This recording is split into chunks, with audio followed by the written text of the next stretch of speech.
Good evening, you're watching To The Point. I'm Preeti Chaudhary. Today was a rather power-packed day where Uttar Pradesh was concerned.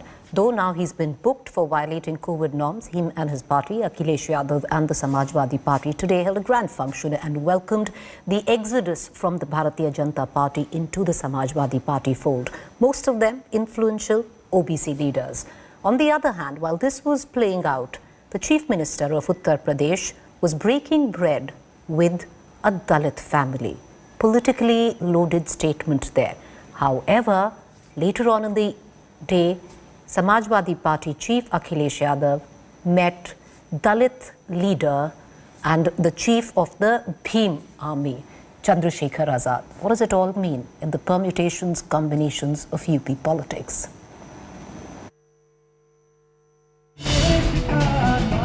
As Akhilesh Yadav welcomed the big BJP exodus into his party fold, the Uttar Pradesh Chief Minister Yogi Adityanath was lunching at a Dalit household in Gorakhpur.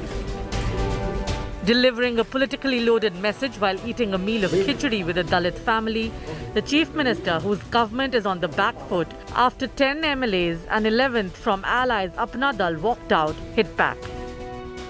वंशवाद और परिवारवाद की राजनीति करने वाले सामाजिक न्याय के समर्थक नहीं हो सकते। इन गरीबों के हक को हड़पना उनके लिए अपना जन्मसिद्ध अधिकार है और इसी को अगर वे सामाजिक न्याय कहते हैं तो मुझे लगता है सामाजिक न्याय नहीं, ये सामाजिक शोषण है। This after most who quit the BJP come with considerable OBC voter clout. The OBC leaders expressed that the Yogi government had ignored the problems of the backward classes.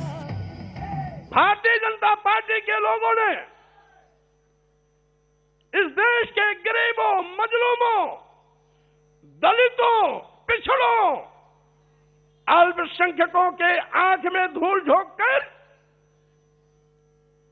सत्ता हथियाई थी. While the Chief Minister sharing a meal with a Dalit is of political significance, with Dalits comprising 20% votes in Uttar Pradesh, Akhilesh Yadav seems to be pressing ahead with the Samajwadi Ambedkarwadi unity call in a bid to tie up with smaller regional players. He is meeting with Bhim Army Chief and Dalit leader Chandrasekhar Azad. With the BSP and Mayawati missing in action, can Chandrasekhar Azad help SP to corner a chunk of the Dalit vote? In the recent past, the Dalits have gone with the BJP. In the 2014 and 2019 parliamentary elections, also in the 2017 assembly polls in UP, Dalits substantially cast their lot with the BJP. In the last UP assembly polls, the BJP had gone on to win 69 of the 85 seats reserved for SCs in the state. While Jatavs, the caste from which Mayawati hails, have stayed loyal to the BSP, the non-Jatav SC voters have largely shifted to the BJP in recent years. With the mass exodus, the crucial non-Yadav OBC vote will be keenly watched. But what will also be of significance will be the 20% Dalit vote. Will the BJP retain its voter base? Or will its primary adversary, Samajwadi Party, be successful in breaking that vote bank? Bureau Report, India Today. All right, after shifting sands in Uttar Pradesh, where the OBC leaders are concerned, many of who have joined the Samajwadi Party fold are influential OBC leaders. Some of them have, of course, done it for political reasons, but what the end result of this shift is, we'll only know when that last vote is counted. But is Akhilesh Yadav, the Samajwadi Party, after eyeing that 30% non-Yadav OBC vote share in Uttar Pradesh, looking at the 20% crucial Dalit vote share?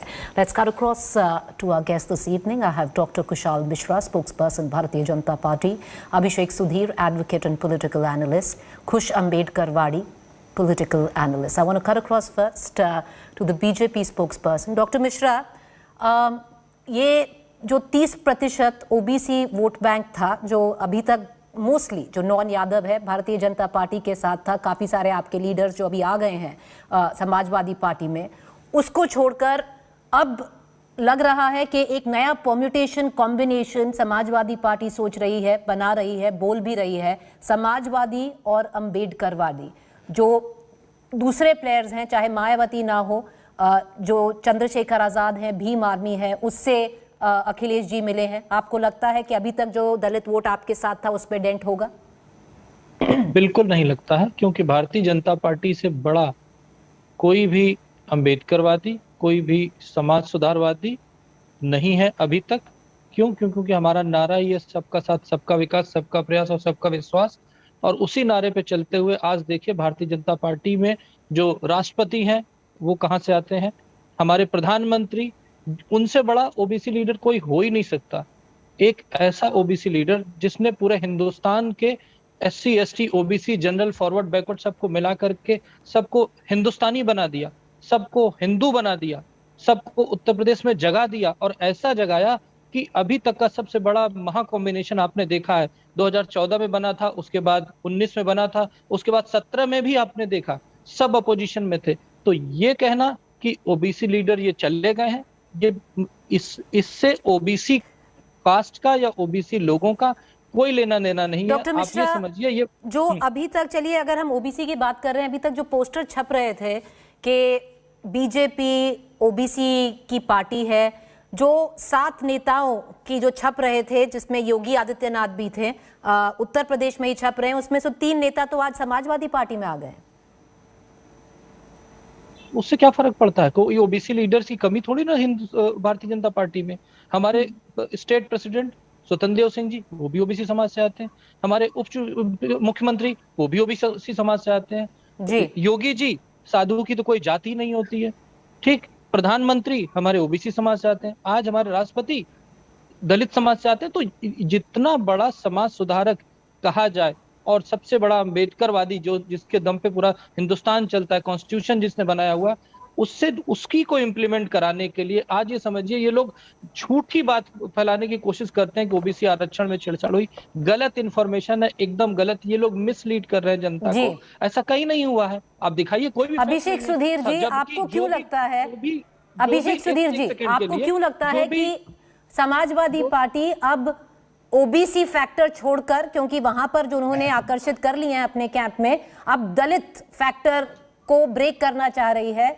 क्योंकि अभी तक जो non Jatav थे, जो जाटव हैं वो at least अभी तक तो मायावती जी के साथ थे, जो नॉन जाटव है वो सारा वोट शेयर बीजेपी के हाथ लगा है। अगर आप पिछले 2 जनरल इलेक्शंस देख लीजिए, 2017 का स्टेट इलेक्शन भी देख लीजिए, तो ये जो मिलना है भीम आर्मी के चीफ के साथ, तो उसका क्या महत्व है अभी? जी प्रीति जी, मैं आपको अंग्रेजी में जवाब दूंगा। Essentially with the Jatav and the non Jatav vote, right, it's 20%. Right. So you have 10% of the Yadav vote, which is traditionally been with Behenji Mayawati. The other 10% undoubtedly in 2017 was weaned away from the BSP and went towards the BJP. There's no doubt about that. Now, Mr. Yadav essentially has constituted a scheduled caste wing of the Samajwadi Party in April of last year. The charge of that wing, the Samajwadi Baba Saheb Ambedkar Vahini, has been given to one Mithai Lal Bharti. Mithai Lal Bharti ji was in the BSP for 29 years, Preeti. He was the zonal coordinator of Purvanchal, a very prominent non-Yadav leader. Along with him, other prominent non-Yadav leaders like Indrajit Saroj, Lalji Verma, right, Ramachal Rajbar, have also joined the Samajwadi Party. The Samajwadi Party has a very clear strategy. It is the coming together of the Samajwadis and the Ambedkarwadis. The Samajwadi vote share, many of the opinion polls, Preeti, if you've noticed, are saying they want to get about 34 to 35%. If the Samajwadi and Ambedkarwadi alliance fructifies, that extra 4-5%, that 40% that the Samajwadi Party needs to form the government will become a reality. And one last point, Preeti, about Chandrasekhar Azad. Chandrasekhar Azad, Preeti, is also a Yadav leader, much like Behenji Mayawati. Chandrasekhar Azad's influence again is in Western UP. While probably it is too late in the day for a formal alliance, Preeti, between Samajwadi Party and the Azad Samajwadi Party of Chandrasekhar Ravan, I think some sort of understanding may be arrived at, wherein Chandrasekhar Ravan doesn't necessarily harm the SP-RLD alliance in Western UP.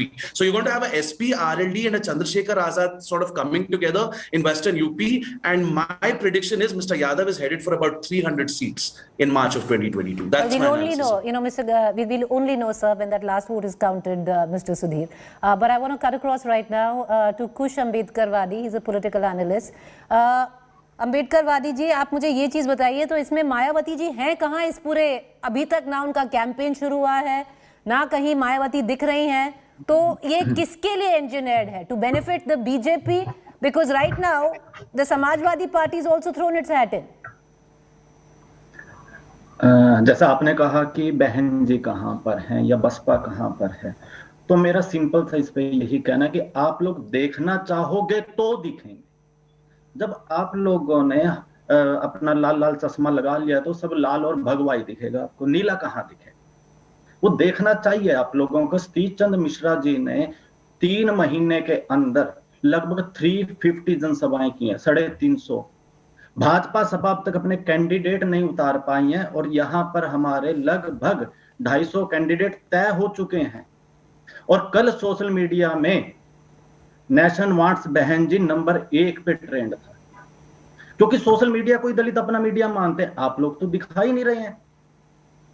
और रही बात, अभी साथी बता रहे थे, मुझे नहीं पता उनके पास आंकड़ा क्या है, जो बता रहे थे कि 20% दलित हैं, उनमें से 10% जाटव हैं और बीजेपी के पास दलित वोट चला गया। ऐसा कुछ नहीं है। पिछले भी आप चुनाव का जो पिछले चुनाव के आंकड़े देख लीजिए, नहीं कुछ अम्बेडकर वादी जी, पिछले चुनाव के आंकड़े देख लीजिए। अगर आप जाटव को छोड़ दें, जाटव तो चलिए आपके साथ बसपा के साथ गए थे, पर अगर आप नॉन जाटव देख लीजिए, वो तो सारा का सारा बीजेपी के पास ही गए ना।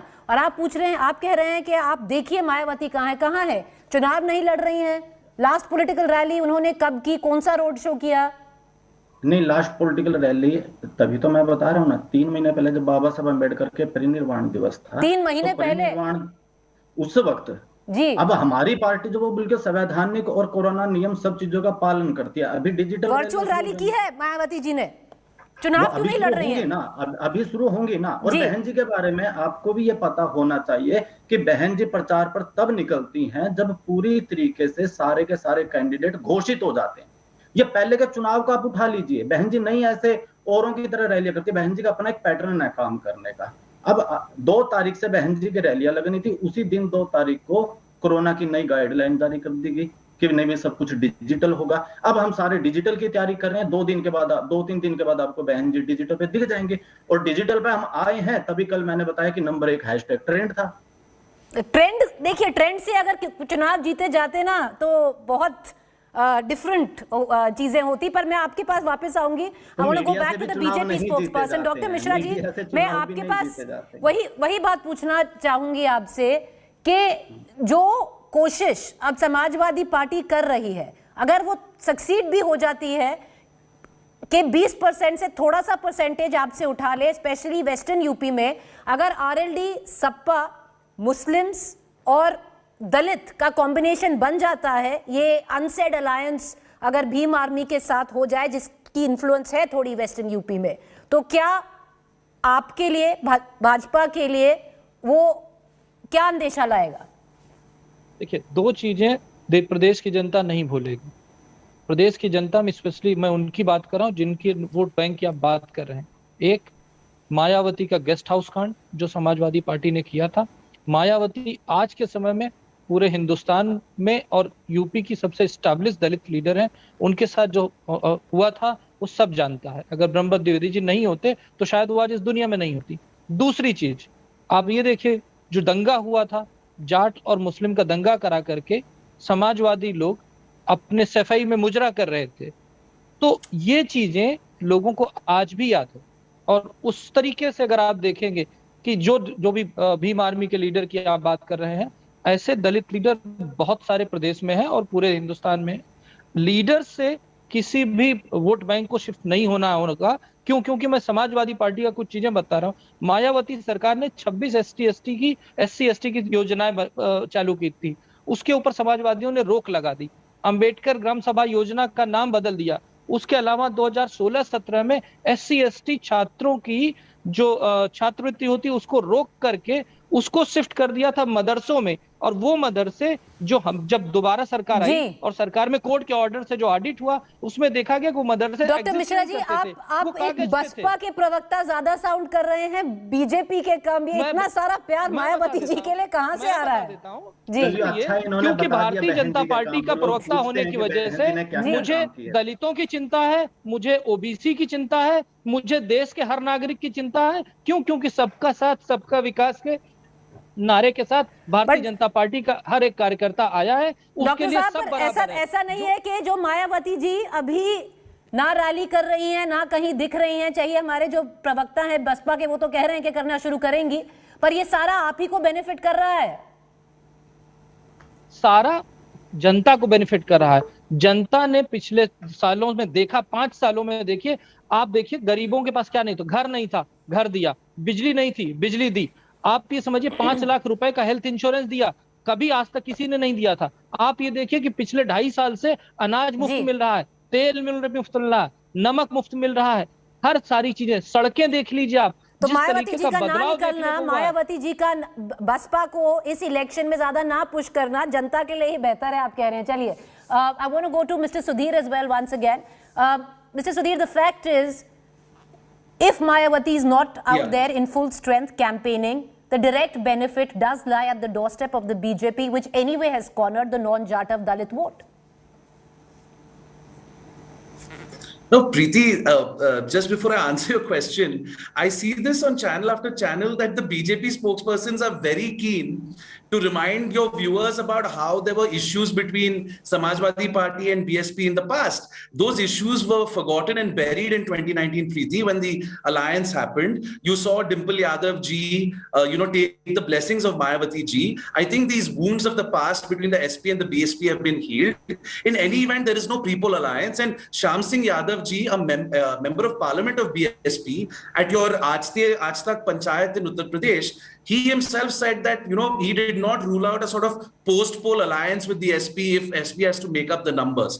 But if SP is able to wean away the non-Yatav votes, I don't think there's a requirement of a post-poll alliance. And I don't think the non-Yatavs are happy with BJP. If not, this political stunt we saw today by Mr. Yogi Adityanath, where he went and had lunch at the home of a Dalit. If you remember, Preeti, Priyanka Gandhi has been ridiculed by the BJP for having lunch at the homes of our Dalit brothers and sisters. So it's a move that reeks of desperation. All right, well, we'll only know when that last vote is counted. Appreciate all three gentlemen for joining us. Things are only going to heat up because it does sink after the clamor for that 30% non-Yadav OBC vote. The focus is now where the Samajwadi Party is concerned on that 20% Dalit vote. Samajwadi and Ambedkarwadi. Will Akhilesh be successful in trying to wean off, even if it's a section of the BJP vote bank? We'll only know in days to come. A quick break. Up next is Rahul Kanwal.